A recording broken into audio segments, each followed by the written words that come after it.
हाय हनी बीज, welcome to coffee बीज। So finally मक्खी मैडम को जो है जनाब ने थोड़ा बहुत उनकी जर्नी को लेकर कुछ तो उनके मुंह से फटा, मतलब वरना जनाब जो है बस अपनी ही बात कर रहे थे। जैसे ही जनाब आते हैं मौदाहा से या तो भोपाल से, जब वो वापस आते हैं तब उनकी एक ही मतलब उन्होंने रट लगा रखी थी कि मेरे बिना कैसा लगा, तुमने मुझे मिस किया कि नहीं, तुमने मुझे मिस किया कि नहीं। जैसे एक बच्चा होता है ना, माँ को आकर बताता है कि मम्मी मुझे मिस किया ऐसा।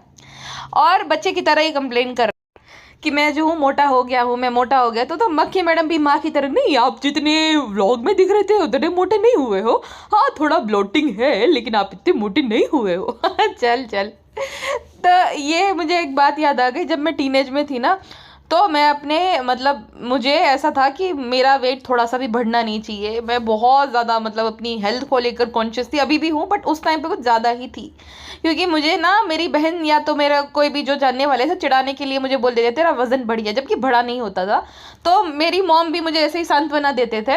अगर मैं कहीं बाहर का मैंने खा लिया तो मुझे ऐसा रहता था अंदर से बेचैनी कि अरे मेरा वजन बढ़ जाएगा, फिर मैं तुरंत ही उसको घटाने के लिए वॉक करने चली जाऊँ या तो जिम चली जाऊँ, ऐसा पूरा सीन। ठीक है, अब जब मुझे कुछ नहीं करना होता और सच में मेरा थोड़ा बहुत वजन बढ़ गया होता है ट्रिप की वजह से या तो बाहर का थोड़ा बहुत खा के, तो मैं वैलिडेशन लेने मम्मी के पास ही जाती थी। क्योंकि मुझे पता था मम्मी जो है वो ऐसा ही बोलेंगे कि नहीं तुम थोड़ी पतली हुई, तुम तो ऐसी की वैसी हो बेटा, उल्टा घट गया है तुम्हारा। क्योंकि माँ को तो बच्चा पतला ही लगता है चाहे जितना भी वो हो जाए ना। तो जो सेम मक्खी मैडम का भी है, मक्खी मैडम को जनाब एकदम पतले से ही लग रहे हैं, उनका वजन बढ़ा हुआ लग ही नहीं रहा है दिल बहलाने के लिए, क्योंकि जनाब को मोटे तो वो बोल नहीं सकती है ना। तो सीन वैसा ही पूरा है। जनाब आए ट्रिप पे से मक्खी मैडम को कंप्लेन करने लगे कि मैं तो मोटा हो गया दीपी, मैं तो मोटा हो गया हूँ। अरे जाओ जनाब, कौन करता है, कौन सा 40 साल का आदमी ऐसी हरकतें करता है। मिस किया कि नहीं, मिस किया कि नहीं। तो मक्खी मैडम से उसने ये एक्सपेक्ट किया था कि शोएब हमने आपको इतना मिस किया, सांस लेना भी दुबर था क्योंकि हमारी हर एक सांस आपकी याद की मोहताज है शोएब, बहुत मिस किया। अब मत जाना, अब मुझे लेकर ही जाना जहाँ पे भी जाना। लेकिन अब तो भाई मक्खी मैडम भी थोड़ी लिबुर लुबर मक्खी मैडम नहीं है, देखा नहीं आपने, थोड़ा सा भी अब डोरमेट बना नहीं रहा भाई। अब जनाब को लेकर है, जितना ये अपनी सास को लेकर ननद को लेकर डोरमेट पना था वो सारा नहीं रहा अब मक्खी मैडम के अंदर। अच्छी बात है, ये अच्छा चेंज है वैसे। बट जैसे पहले मेरी गुड़िया गुड़िया की जो है प्री बर्थडे ब्रिंगिंग ये सब करती थी, ये सब नहीं करा। फ्रेंड्स इसी बात का तो दुख है, हमें और हमारी अम्मी को ये बिल्कुल पसंद नहीं आया कि भाई भाभी ने एक ब्रासलेट में सब कुछ निपटा दिया। फ्रेंड्सू आपने देखा नहीं फ्रेंड्सू, हम कितने कितने बड़े जो है, वैसे हमारी गिफ्ट में हमारी मोहब्बत होती है, आप हमारी गिफ्ट में मोहब्बत देखिए। हम भाभी के एनिवर्सरी में भाभी को गजरा बांध देते हाथ में फ्रेंड्सू। अब फूल से ज़्यादा बड़ी गिफ्ट क्या हो सकती है एक फूल के लिए। जो खुद फूल है वो हम मुझे फूल ना ही बोले तो बेहतर रहेगा। आई एम स्टार, मेरा शो आ रहा है मास्टर शेफ। हाँ भाभी हमने कमेंट किया वहाँ पे, आपको ऑल द बेस्ट बोला। तुम्हारे कमेंट की तुम्हारी विशेस की मुझे कोई खास ज़रूरत है नहीं एज सच एज, बट अगर तुम करना चाहो तो it's okay, I don't care about your comment. भाभी ये क्या बात हो गई, आप इतना क्यों बदल गई भाभी, आप तो पहले कितनी अच्छी थी, हमें जो है स्पेशल फील कराने के लिए कितना कुछ करती थी भाभी, हम स्पेशल है, आप हमें स्पेशल फील क्यों नहीं कराती। बिल्कुल वैसे ही जैसे तू गुटखा के गाने के बाद बदल गई वैसे ही। नहीं भाभी हमारे दिल में इतनी मोहब्बत है, हम आपको कैसे बताए, तो जुबान पे नहीं है फ्रेंड भाभी, हमारा मेरी आदत हो गई फ्रेंड्स को बोलने की, इसीलिए। इसीलिए जो मैंने रिनोवेशन करवाया था, मैंने इंटीरियर करवा के दिया था, सारा तुमने वापस से तुड़वा दिया ये बोलकर कि अब इसमें घर वाली वाइब आ रही है वो गुटके के कहने पर। नहीं भाभी गुटखा तो मोहरा है, अस्थि जलमखोरी तो हमें है आपके लिए। खैर आप नहीं समझोगी, आप बहुत बदल गई हो, अब पहले जैसी बात नहीं रही है। ओके फ्रेंड्स टाटू, क्राविंग हो रही है। और पहले की तरह मैडम एकदम जनाब ऑफिस नहीं दिखेगी, बहुत मिस किया आपको, बहुत मिस किया। मैडम ने ये बोला कि पिज्ज़ा के जन्मदिन पर आपको बहुत मिस किया क्योंकि आप जो है नहीं थे तो आपके बिना मस्ती धमाल करने वाला कोई नहीं था। मक्खी मैडम को शर्म भी नहीं आती है बोलते हुए, एक 40 साल का आदमी जो है वो मस्ती धमाल करता है, जबकि उनके 1.5 साल का बेटा जो है अकॉर्डिंग टू मक्खी मैडम वो बहुत मस्ती करता है, बहुत जो है वो खेलता है, बहुत तूफान मचा देता है। तो बच्चा जो है वो धमाल मस्ती नहीं कर रहा था जनाब की एब्सेंस में, झूठी मक्खी मैडम। जनाब क्या ही मस्ती धमाल करते, हमें तो नहीं दिखता जनाब का मस्ती और धमाल। सिर्फ चिढ़ाने की बजाय या तो दूसरों को पोक करने के बजाय जनाब कुछ नहीं करते। ये जनाब की जो है मस्ती धमाल है मक्खी मैडम के अकॉर्डिंग।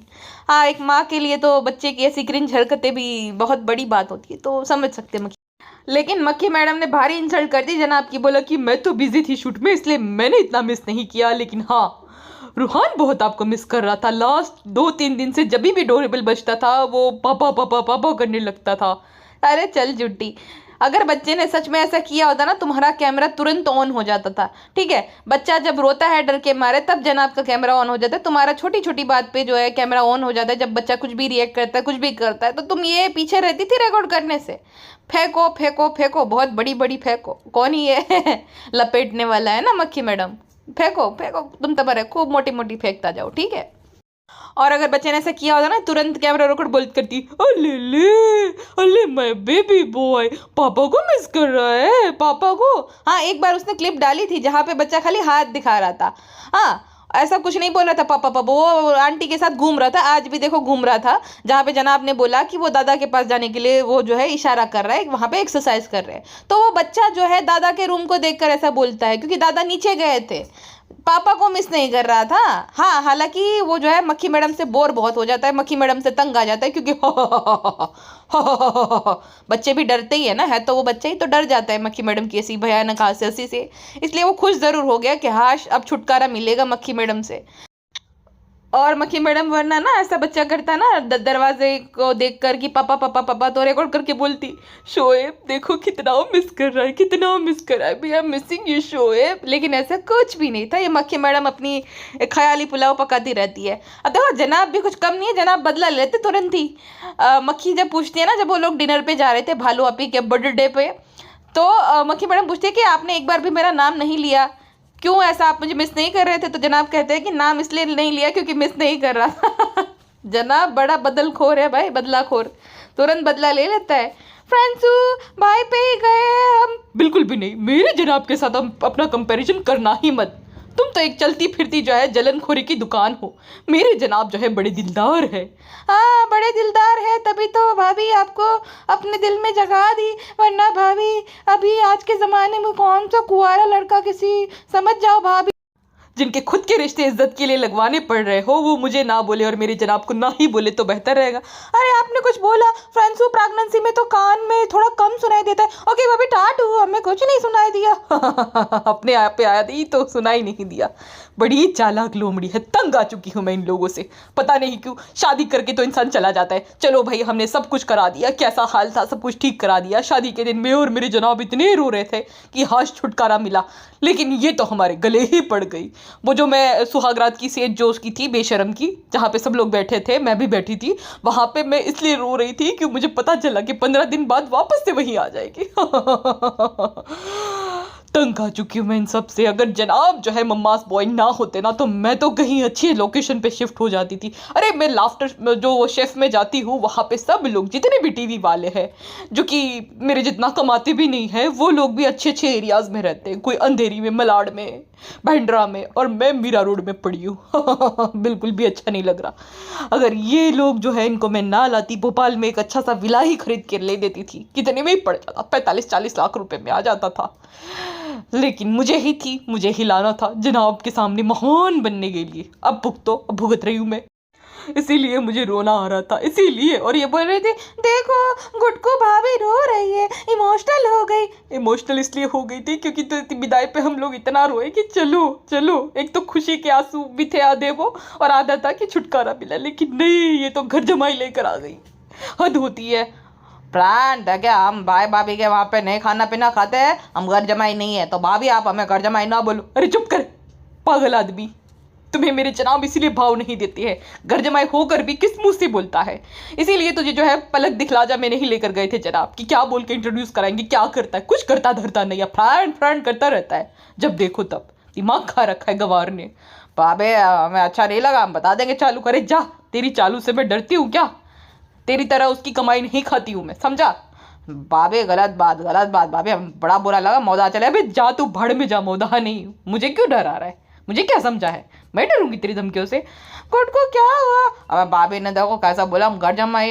अरे तो तुम हो, लेकिन प्यारो तुमने तो बोला था हम घर जमाए नहीं है। अरे वो तो ऑडियंस के लिए, हकीकत में तो तेरी औकात क्या है सबको ही पता है, तो इतना बना मत कर, चल कर, चल बर्तन धोने हैं, चल। आया बड़ा, कल का खैनी खाने वाला मुझे बताएगा, सुपरस्टार मक्खी को बताएगा। आया बड़ा कल का गुटका किंग।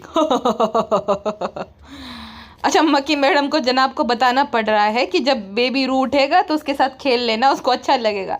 अरे भाई ये भी कोई समझाने वाली चीज़ है? मतलब मक्खी मैडम जनाब को 8-10 साल के बच्चे की तरह ट्रीट करती है, जिसे कुछ भी अता पता नहीं है उस तरीके से। हाँ, अरे उतना तो उसको पता, उसका बाप है, खेलेगा ही तो, नहीं बताएगी तो भी उसमें क्या बतानी है? सिखाने वाली बात है कि अच्छा लगेगा खेल लेना, कुछ भी। मक्खी मैडम को लगता है कि जनाब एकदम ढग्गा है, उसको कुछ आता जाता है नहीं, उसको सब बताना पड़ेगा तब जाके वो समझेगा। हद होती है भाई साहब। अच्छा, एक बात तो मेरी ना जनाब की जो है ना मेरी समझ के परे है। ट्रिप मार के आ गए हैं और 2 दिन उन्होंने सख्त आराम किया। मतलब ऐसा तो क्या, मतलब वो थक गए थे जिस वजह से 2-2 दिन तक आराम करना पड़े। और ये पहली बार नहीं किया है। जब उन्होंने वो शो किया था ना, वो जो पलक दिखला जा, उसके बाद वो गए थे डेला वगैरह। वहां से आकर वो 10-15 दिन तक थकान उतार रहे थे कि थक गए थे। ट्रिप से आकर कौन थकता है भाई? इंसान ट्रिप जो है या तो ट्रिप पे इसलिए जाता है ताकि वो फ्रेश हो जाए, उसकी सारी थकान या स्ट्रेस रिलीज हो जाए। ये आदमी जो है ट्रिप से थक कर आता है, एक आध दिन का समझ आता है, लेकिन 2-2 दिन तक कौन थकाई उतारता है भाई? ये मेरी समझ से परे है। बॉडी को मैक्सिमम 11-12 घंटे का रेस्ट इनफ होता है अगर आप बहुत ज़्यादा थके हुए हो तो। 2-2 दिन तक मैंने नहीं देखा किसी को रेस्ट करते हुए। अजीब ही है जनाब तो भाई साहब, एकदम अजीब है। और जनाब के पास अभी काम है क्या? सोचो, घर पे ही बैठे हैं ना, वो कुछ शो कर रहे हैं ना वो कुछ काम कर रहे हैं। व्लॉगिंग ही एक काम है, उसमें भी 4-4 दिन बाद ब्लॉग आएगा। बोलेंगे कि मैंने एक ब्लॉग डाल दिया, उसके बाद मैं थक गया था, अब मैं जो हूँ 2 दिन बाद रिकॉर्ड कर रहा। अरे भाई एक ही तो काम है, वो तो ढंग से कर लिया करो। शो ना सही, ब्लॉगिंग ही ढंग से कर लिया करो। उसमें भी वही 4 साल पुराना दिल को दिल लगी ना लगे, ज़्यादातर तो वही रहता है ना? कुछ बोलना नहीं होता, आलस आती है। रिकॉर्डिंग करने में जनाब को आलस आती है। मक्खी तो थोड़ा बहुत भी रेसिपी के टाइम रिकॉर्ड कर देगी, लेकिन जनाब को बड़ी आलस आती है। वहाँ पे दिल को दिल लगी ना लगे लगा देंगे। इतना लो एफर्ट वाला ब्लॉग कौन डालता है भाई? और ज़्यादा बड़ा ब्लॉग होता भी नहीं है, 10-12 मिनट का ब्लॉग खाली। इतने ज़्यादा अपने काम को लेकर इतने ज़्यादा लापरवाह और आलसी है। अच्छा, मक्खी और जनाब जब आपस में डिस्कस कर रहे होते हैं कि मक्खी मैडम का नया शो शुरू हो गया है, कैसा लग रहा है वगैरह वगैरह, तो मक्खी बता ही रही होती है कि जो छोटी छोटी बारीकियाँ होती है, जैसे मैं आपको बोलती थी ना कि ये कैसे बनता होगा, वो कैसे बनता होगा, तो वहाँ पे वो मैं सब सीख रही हूँ। अच्छा लग रहा है, अच्छी जन रही है। जनाब ने उसकी बात को बीच में ही काट के अपनी जो है बात करने लगे कि वो छोड़ो सब, मैं तो देखो 2 दिन से कहीं बाहर ही नहीं गया हूँ क्योंकि मैं टैन हो गया। अरे भाई, टैन होना कोई बुरी बात थोड़ी। अगर टैन हो भी गए हो तो बाहर जाने में कैसी शर्म? इंसान अगर सांवला हो गया, टैन हो गया, तो कोई बुरी बात है क्या सांवला होना या टैन होना? कुछ। और अपनी बीवी की जर्नी के बारे में थोड़ी सी भी बात उससे सुनी नहीं गई, तुरंत अपने आप पे ले आए पूरा कि भाई मैं थक गया हूँ, मैं ये कर दिया हूँ वगैरह वगैरह। और मैडम को पता है कि जनाब कितने बड़े नार्सिसिस्ट है, तो तुरंत मैडम ने जनाब की ईगो को बूस्ट करना शुरू कर दिया। हाँ, मैंने आपकी रील देखी, बहुत अच्छी है, बहुत अच्छी जर्नी रही अल्हम्दुलिल्लाह वगैरह वगैरह वगैरह। अच्छा, एक ना कोइंसिडेंट हुआ, जब मैं ये वाला इसका ब्लॉग देख रही थी ना, उसी टाइम पे इंस्टाग्राम पे मुझे एक रील सजेस्ट होती है सलील जामदार की। मैंने शेयर करी हुई है, जो मुझे इंस्टाग्राम पे द कॉफ़ी बी 1 पे फॉलो करता है वो जाकर देख सकते हैं, वरना मैं आपको ये बता देती हूँ। तो वो ना एक पैरोडी सॉन्ग है, तुझ में रब दिखता हैगा। उसने ये लिरिक्स को ना उल्टा कर दिया है कि मुझ में रब दिखता है यारा मैं क्या करूँ, मैं ही तो जन्नत मेरी, मैं ही रोका मुझे खुद में सब दिखता है यारा मैं क्या करूँ। ओह गॉड, इतना हिलेरियस है वो गाना। अब मैंने वो रील तो शेयर कर दी, ऐसे ही मुझे नहीं पता था किसकी रील है। फिर मैंने उसमें ना नेम पढ़ा, वो सलील जामदार की रील थी वो, जो कि मैं उनको देखती थी आज से बहुत साल पहले, और बहुत मतलब बहुत डैंक और फनी थे। अभी उनके कुछ वीडियोस तो उन्होंने प्राइवेट कर दिए, लेकिन बहुत सही क्रिएटर थे। अब वो शायद इतना वीडियोस वगैरह नहीं बनाते, तो फिर मैंने ऐसे ही शेयर कर दी। फिर मुझे पता चला कि ये तो सलील की रील है, और उस पर ना सलील ने रिएक्ट भी किया, तो मुझे अच्छा लगा क्योंकि वो मेरा फेवरेट था एक टाइम पे। फिर उसने ब्रेक ले लिया और पता नहीं कुछ तो पंगे हुए थे, इस वजह से वो ज़्यादा वीडियो नहीं बनाता अभी। बट बहुत सही है उसके जो भी पैरोडी सॉन्ग है ना, बहुत सही है। मुझे खुद में सब दिखता है यार, अब मैं क्या करूँ, इतनी हंसी आई मुझे, इतनी हंसी आई वो देख कर। अब वो गाना है, उसमें उसने उस लड़की को भी आईना दिखाया कि तुम्हें भी तुम ही में सब कुछ दिखना चाहिए, ना कि किसी लड़के में। तो उस टाइम पे वो अलग मैसेज था, लेकिन अब जो रील है उसमें उसने नार्सिसिस्ट जो इंसान होता है उसको उसको ध्यान में रखते हुए ये गाना मतलब रील बनाई है, ठीक। अब देखा जाए वैसे तो लागू भी दो पर्सनालिटी को पढ़ता है। एक मैडम है जिसको जनाब में सब कुछ दिखता है ना, जनाब उसके लिए सब कुछ हो, रूह की सुकून, ये वो वगैरह वगैरह भारी भारी जो वो शायरियाँ बोलती है। दूसरे जो जनाब है, जनाब इतने ज़्यादा सेल्फ ऑब्सेस्ड है कि उसमें उसको खुद में ही सब कुछ दिखता है। जनाब देखो हेल्थ कॉन्शियस है, जनाब को ये फिक्र रहती है उसके बाल कैसे दिखेंगे, जनाब को ये फिक्र रहती है कि वो जो कपड़े पहन रहे हैं वो कैसे दिखेंगे वगैरह वगैरह।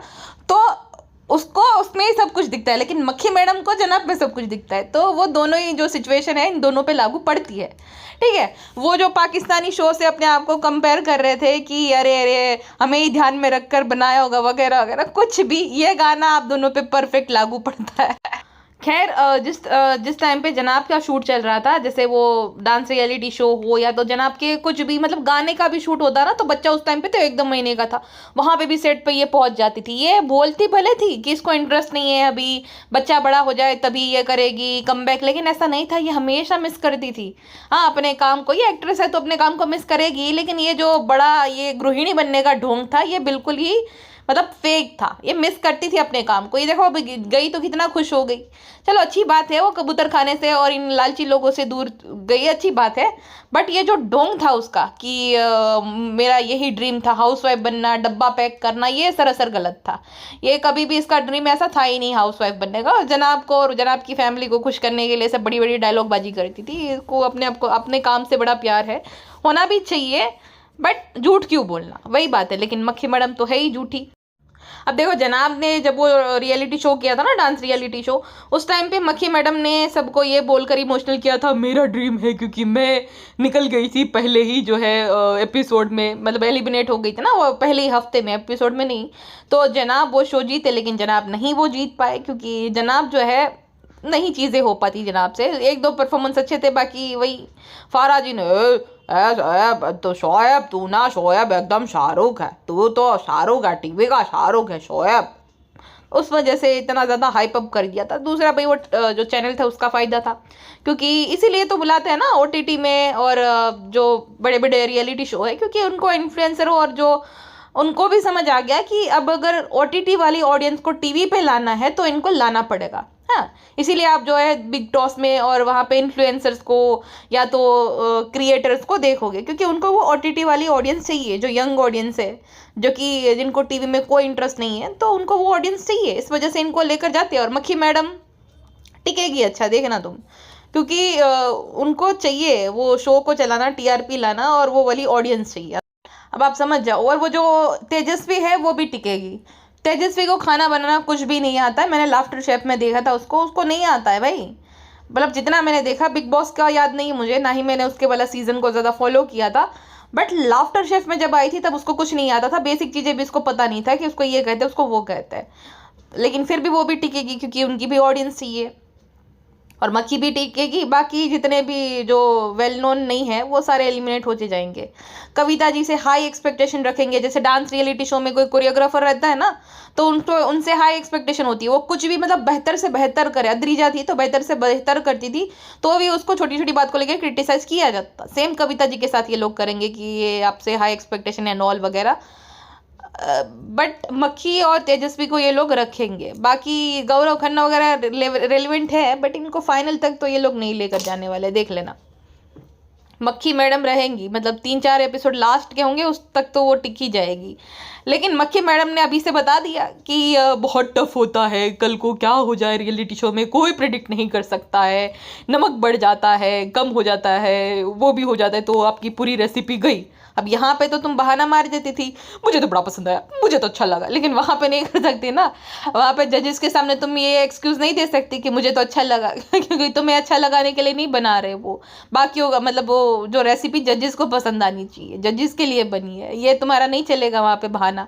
यहाँ घर पे भी नहीं चलना चाहिए बहाना, जो मुझे तो बड़ा पसंद आया, मुझे तो बड़ा पसंद आया, क्योंकि तुमने अकेले के लिए थोड़ी बनाया, बाकियों के लिए भी बनाया है ना।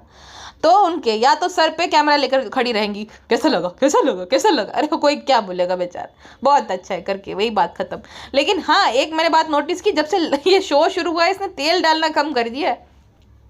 जो भी रेसिपीज़ बना रही थी उसमें भी कम तेल डाला, पूड़ियाँ तो खैर फ्राई करी उसने, बट बाकी में उसने कम तेल डाला। सही है मक्खी मैडम, सही है। अब वो शो का असर हो रहा होगा कि वहाँ पे भी कम तेल डाल रही तो भी आदत पड़ेगी। सही है मक्खी मैडम का भी। अच्छा, मक्खी मैडम कहती है कि अब जो है उसने प्रॉपर डाइटिंग फॉलो करना शुरू कर दिया है, और अब जो है वो अचर कचर नहीं खाती है। मॉर्निंग में सुबह 6-6:30 बजे उठकर वो वॉक करने जाती है, क्योंकि वो बाहर निकली ना। अब उसके आसपास कौन है? अम्मी, भालू, यही सब लोग जो कि खुद अनहेल्दी है, और खाना पीना एकमात्र उनकी ज़िंदगी का लक्ष्य है। जैसे खाना ख़त्म हो गया दुनिया में पूरा, उस हिसाब से वो खाते कटर कटर कटर करके। तो मक्खी मैडम जब गई जहाँ पे उनके जो भी को कंटेस्टेंट है, चाहे कविता है, चाहे तेजस्वी है, चाहे निकी है, चाहे अर्चना है, कि सब के सब कितने फिट है, मतलब फिट है और एक्टिव एकदम। मक्खी मैडम ने अपने आप में सबसे ज़्यादा ओबेस मक्खी मैडम ही है। वो जो ताई है, उषा ताई, वो भी कितने फिट है अपनी उनकी एज में। सोचो 72 ईयर्स के है, कितने सुपर फिट है भाई। तो उन सब के बीच में खाली मक्खी मैडम ही ओवरवेट लग रही थी, जिस वजह से मक्खी मैडम को बुरा तो फील हो गई ना कि भाई देखो क्या हाल हो गए हैं। अब मक्खी मैडम को वजन घटाने का सूझ गया, जो कि हम कितने टाइम से बोल रहे थे कि भाई मक्खी मैडम कुछ करो कुछ करो, तो तब नहीं, क्योंकि टीवी पे आ रही है। अब ये जो इनको इतनी अकल नहीं है कि टीवी भी एक मतलब स्मॉल स्क्रीन है, और मोबाइल जो है जिस पे आपके व्लॉग जाते हैं वो भी स्मॉल स्क्रीन में ही काउंट होता है। तो आप वहाँ पे भी दिख ही रहे हो ना, पूरी ऑडियंस के सामने दिख ही रहे हो। तो इस हाल में मतलब इतना कहते हैं कि अरे भाई घर में तो हम कैसे भी रहे, चल जाता है। अरे घर में चल जाता है भाई, घर में कोई कैसे भी रहे चल जाता है, लेकिन बात यह है कि तुम जो घर में रहती हो ना, वो तुम पब्लिक करती हो, पूरी दुनिया को दिखाती हो कि तुम घर में कैसे रहती हो। बात यह है, तो इंसान एटलीस्ट अपने बाल तो बनाता ही है। इस बात को ये एक्सक्यूज देकर नहीं टालता है कि रहना भी चाहिए। अरे वाह भाई, माकड़ ने मुँह आ भी क्यों, जैसे ही शो मिला मकड़ी को मुँह आ गया भाई। वरना कैसे। सही है, चलो ये भी ठीक है। जनाब ने लेकिन अच्छी पतरी पाड़ ली थी इसकी कि तुम्हें तो बोलते भी है पिप्पी कि तुम जो है बाल नहीं बनाती हो, कंघी नहीं करती। तो सही बोलते हैं लोग भाई, कंघी नहीं करती, एकदम लगगर वगर अवस्था में ना नहाती है ना कंघी करती है। अच्छा, किसी ने पूछा था आपको कैसे पता ये नहाती नहीं है, तो इसकी खुद की सास ने बोला हुआ ही है। ठीक है, हमारी बहू जो है उसने पिछले 3 दिन से यही वाला सूट पहन रखा है, नहाई नहीं लग रही है, तो उसकी खुद की सास ने बोला है, मैंने नहीं बोला है। और वैसे भी नहीं नहाती है, इसको देखकर अब देखो पुरानी ब्लॉग्स, अब तो ये शो में जा रही है इस वजह से थोड़ा बाल बनाने लग गई, नहाने लग गई। नहीं नहाती, वरना इसीलिए तो ग्लो कर रही है ना, अच्छे से रोज नहा रही है, इस वजह से तो ग्लो आ गया इसके फेस पे। वरना वही डल पड़ी हुई थी, क्योंकि इतने इतने दिनों तक जो नहाएगा नहीं वो कैसे फिर मतलब ग्लो करेगा। मुझे एक डायलॉग याद आ गया किसी का, हालांकि वो सिचुएशन तो बहुत ख़राब थी, बट उन्होंने ये कहा था कि मैं अपनी बीवी के क्लोज कैसे जाऊँ, वो तो 5-5 दिन तक नहाती नहीं है। तो मुझे मुझे याद आता है कि चीज़ें कैसे हो पाती होंगी। जनाब की जनाब भी बोलते होंगे चीज़ें नहीं हो पाती है क्योंकि 5-5 दिन तक भी नहीं नहाती है। अच्छा, जो भी बोलो, बच्चा जो है वो मक्खी के बजाय जनाब के साथ ज़्यादा खुश रहता है, क्योंकि मक्खी वही मैंने बोला ना, राक्षसी हंसी दे देकर बच्चा को डराती रहती है। कुछ भी करे तो तुरंत जो है उसको वैलिडेशन दे देगी, तो बच्चा ज़्यादा खुश रहता है जनाब के साथ, ये बात तो है। और जनाब भी कम नहीं है, जनाब ने तुरंत ही ताना मार दिया मक्खी मैडम को कि अब तो मास्टर शेफ में तुम हो, तो मेरे लिए थोड़ी खाना बनाऊंगी, मेरे लिए थोड़ी ये करोगी। छुट्टी के दिन भी जनाब ने मक्खी से पूरी प्लेट बनवा दी, पूरी थाली बनवा ली, इतना सारा कुकिंग करवाया। उनको रेस्ट नहीं, मैडम नहीं रेस्ट कर सकती। जनाब जो है वो ट्रिप पर आकर कुछ काम नहीं करते, उनको बेड पे जूस चाहिए, खाना चाहिए, सब कुछ जो है खुद से ही चाहिए। और जनाब बात कर रहे थे कि पीरियड्स में बीवी का कैसे ध्यान रखा जाए। अगर आपकी बीवी काम करती है, अब खैर वो सालों बाद ही कर रही है, 4 साल बाद, उसका छोटा बच्चा भी है, तो जनाब अब आपको याद नहीं आ रहा है वो इक्वलिटी वाला कॉन्सेप्ट जो आपने खुद ने दुनिया को ज्ञान बांटा था कि बीवी का कैसे ध्यान रखा जाए, क्या करा जाए, तो आप शायद वो भूल गए जो खुद ने ज्ञान बांटा था वही वाला। हाँ, उसमें मतलब करोड़ों व्यूज़ तो आ गए थे, लेकिन वो ज्ञान देकर आप खुद भूल गए। बात ये है, खुद से बेसिक सा जूस नहीं बन सकता। मतलब मेरा भाई जिम जाता है, वो अपने जो स्मूदी वगैरह रहता है खुद बनाता है, और खुद वो जो मिक्सी का जार रहता है ना खुद धोना है। मेरी मम्मी ने इतना वो बोल रखा है कि तुम अगर जिम जा रहे हो तो हमारे लिए नहीं जा रहे हो, अपना काम खुद करो, खुद के जूसेस खुद बनाओ, काटो भी फ्रूट्स या जो भी है खुद से, और उसको अच्छे से क्लीन भी करना पड़ेगा। और वो जिस ग्लास में पियोगे या जिस जार में पियोगे वो भी तुम्हें ही क्लीन करना है, क्योंकि भाई वो तो बेसिक है, तुम्हें खाली पीसना ही है, उसमें क्या ही है। तो जनाब जो खुद वो पीते हैं कौन सा करेले का जूस, वो भी जनाब नहीं बना सकते, उसके लिए भी पिप्पी पे डिपेंडेंट है। उस वो एक्चुअली करना नहीं चाहता है, बात ये है। वो जो एक होता है ना कि मर्द मर्द मर्द, वो वाला उसके अंदर है कि मैं नहीं करूँगा ऐसा, वरना क्या ही काम है, कुछ काम धंधा है नहीं अब जनाब के पास, ना शूट है ना कुछ है, तो अपने लिए खुद के लिए तो काम कर ही सकता है। लेकिन नहीं, वो मक्खी मैडम को ताना मारेगा कि तुम तो अभी मास्टर शेफ करने लग गई, ये करने लग गई। बड़े जलनखोर हो जनाब आप, बीबी को काम मिल गया तो ताने मारोगे अभी। तो मक्खी मैडम ना धीरे से, ये मक्खी भी कम नहीं है, मक्खी मैडम कहती है तुम्हारे लिए मैं खाना बना रही हूँ, और ऑन कैमरा क्या बोलेगी, आपके लिए आपके लिए। वैसे ये ऑफ कैमरा जो है ना, ये जनाब को तू तड़ाक करके ही बुलाती है, बट ऑन कैमरा जनाब चल जुटी कहेंगी। सेम वो गुटकी का है, लेकिन गुटके का एटलीस्ट ये है कि गुटकी भाई गुटके को तू तड़ाक कर देती है मुंह पे ही, और क्या दिखा भी देती है। गुटकी के लिए सब कुछ कंटेंट है, गुटकी अपनी माँ को भी दिखा देती है, माँ का असली चेहरा एक्सक्लूसिवली। झगड़ा जिससे भी होता है गुटकी उसका असली चेहरा दिखा देती है। अम्मी अगर दुपट्टा देने से मना करेगी, नेक्स्ट ब्लॉग में अम्मी का असली चेहरा दिखाएगी गुटकी। तो वही वाला सीन है। लेकिन ये मैडम बड़ी इमेज कॉन्शियस है, आप या तो जनाब को बुरा लगता है जो तू तड़ाके से बोले पीपी तुम मेरी इज्जत नहीं करती हो, ये मुझे बिल्कुल भी चीज़ें अच्छी नहीं लगती। अरे मैं बेबी बॉय, मैं बिग बेबी बॉय, आपको नहीं अच्छा लगता मम्मा आपको तू तड़ाके से बुलाती है, ठीक है आप करके बुलाएगी। अरे मैं बेबी बॉय, पहला बच्चा हमेशा खास होता है, ले मिले जनाब, ले अरे भाई साहब ये दोनों लोग भी। अच्छा, मक्खी मैडम को सालों बाद जनाब ने जो है अभी स्मार्टफोन दिलवाया है, वरना मक्खी मैडम ये जो रिचुअल है गाइस, कब का रिचुअल है मक्खी मैडम, आप कितना फेंकती हो सच में। जब से आपकी व्लॉगिंग शुरू हुई तब का रिचुअल होगा, तब से ये शुरू है, क्योंकि अंधा पैसा आ रहा है, ठीक है। ये प्रमोशन हर वीडियो में रहता है, आपकी ऑडियंस भी कंटाल गई है, आपको बताती है कि आपका व्लॉग थोड़ा बहुत हम देखने के लिए कि कुछ अच्छा कंटेंट होगा, लेकिन आपका तो यही रहता है, ये ले लो वो ले लो, कभी सूट ले लो, अब कुछ नहीं है तो खुद के सूट का प्रमोशन कर देगी, व्लॉग ही बनाती है ये प्रमोशन के लिए। तो अंधा पैसा आ रहा है पर प्रमोशन आपको, ठीक है। तो आप रिचुअल करोगी ना, वरना जब ब्लॉगिंग नहीं शुरू थी तब आप कोई हर साल ये नहीं करते थे। और एक बात समझने वाली है, आईफोन रहता है, ये कोई सा भी स्मार्टफोन जो रहता है ना, वो आराम से, अगर वो मतलब मान लो कि 50-60 हज़ार के ऊपर का जो भी फ़ोन है वो आराम से आप 4-5 साल तक चला सकते हो, ठीक है। तो वो कोई ज़रूरत नहीं रहती, लेकिन बहाने रहते हैं इनके कि फ़ोन टूट गया, ये हो गया वो हो गया, हर एक ब्लॉगर का ये बहाना रहता है, क्योंकि इनको अपडेट करना होता है। भाई 1.5 लाख का स्मार्टफोन आप अपडेट कर रहे हो ऑडियंस को बेवकूफ़ बनाकर कि टूट गया था, ये हो गया, कितने लापरवाह हो। अगर आप का जो है ब्लॉगिंग करियर नहीं चलता, या तो आप जो है सक्सेसफुल ब्लॉगर नहीं होते, तब तो आप बड़ा ध्यान रखते अपने फ़ोन का। अब क्योंकि पता है भाई कि हम ले लेंगे तो क्या ही फ़र्क पड़ता है, तो वैसा वाला पूरा सीन है। रिचुअल विचुअल ये खाली बहानेबाजी है। 1.5 लाख का फ़ोन कोई हर जैसे ही अपडेट हो जाता है मॉडल, वो अफोर्ड नहीं कर सकता है। झूठ मत बोलो मक्खी मैडम, आपके घर का इंटीरियर, आपके घर का जो भी हाल था जब आपने ब्लॉगिंग शुरू की थी, साफ साफ बता रहा था चीख चीख कर कि आप हर साल तो अफोर्ड नहीं कर सकता आईफोन, प्लस इतने सारे लोगों का भरण पोषण जो आप करती थी अकेले, तो पॉसिबल ही नहीं है ये रिचुअल फॉलो करना। वैसे 1-2 साल उनकी शादी को हुए थे, 18 में हुई थी, 20 में ये लोग आ गए ब्लॉगिंग में ही। तो शादी के पहले साल तो मैडम ने गिफ्ट दिलाई ही होगी, दूसरे साल मतलब चल गया होगा, और तीसरे साल जो है जनाब को ब्लॉगिंग के थ्रू फ़ोन दिलवा दिया, तब से ये फॉलो हो रहा है सीन, समझ सकते हैं। लेकिन ब्लॉगिंग बंद हुई, जैसे आप इरिलेवेंट हुए, तब आप कैसे रिचुअल फॉलो करेंगे ये देखना दिलचस्पी भरा रहेगा। लेकिन वो दिखेगा ही नहीं, क्योंकि आप वो रिकॉर्ड करोगे नहीं, ये भी बात है।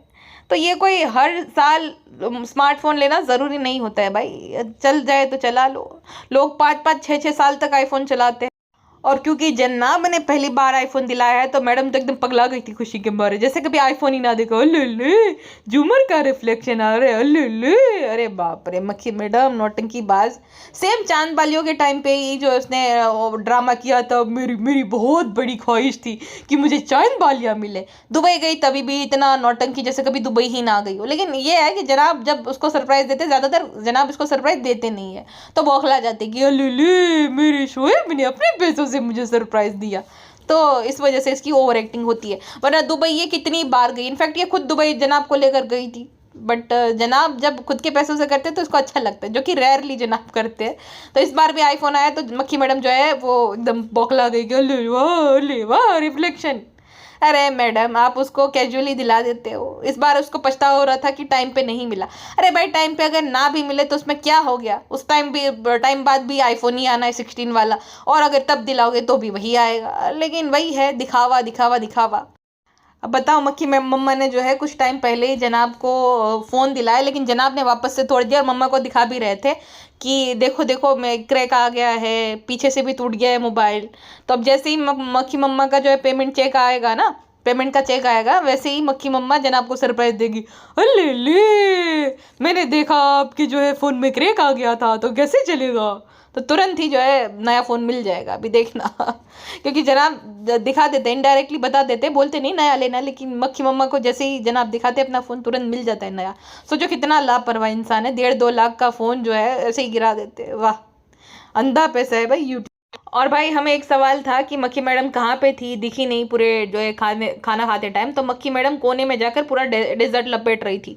मतलब इतना सारा जैसे सालों से इसने कुछ देखा ही नहीं खाना।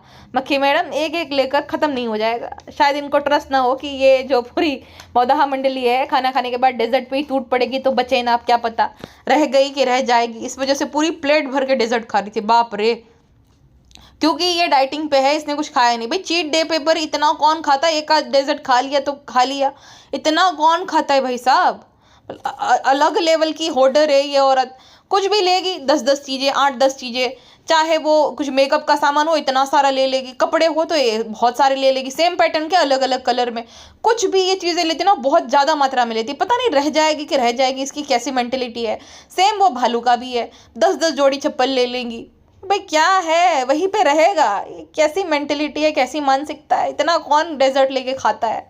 ये भी कुछ कम फूडी नहीं है, मक्खी मैडम भी बहुत बहुत बड़ी वाली बुक्कड़ है। खाली कम खाना खाते हैं पापा इब्राहिम इनके पूरे घर में, और नान, ठीक है, जितना मुझे दिख रहा है, जितना दिखता है, तो वो दोनों ही कम खाना खाते हैं। अम्मा द डॉल बेचारी बैठ बैठ के थक गई थी। सेट बड़ा ज्यादा खा लो, चिट्टों को पेट ही ना भरो। तो एक से बढ़कर एक फूडी है इनके परिवार में। मतलब फूडी होना, फूडी भी नहीं मैं बोलूँगी, भुक्खड़ ही बोलूँगी। फूडी तो क्या होता है कि खाने के शौकीन। अब खाने के शौकीन और सिर्फ खाने के लिए कोई इंसान जीता है वो अलग होता है, ठीक है। कभी कभार चलो ठीक है, खा लिया कुछ, एक आधा आइटम मंगा के मतलब खा लिया, तो बाहर से खा ली, तो वो फूडी होते हैं कि उनको नया नया खाने का मन करता है। लेकिन इतनी मात्रा में नहीं मन करता है जितनी मात्रा में ये खाते हैं भाई साहब।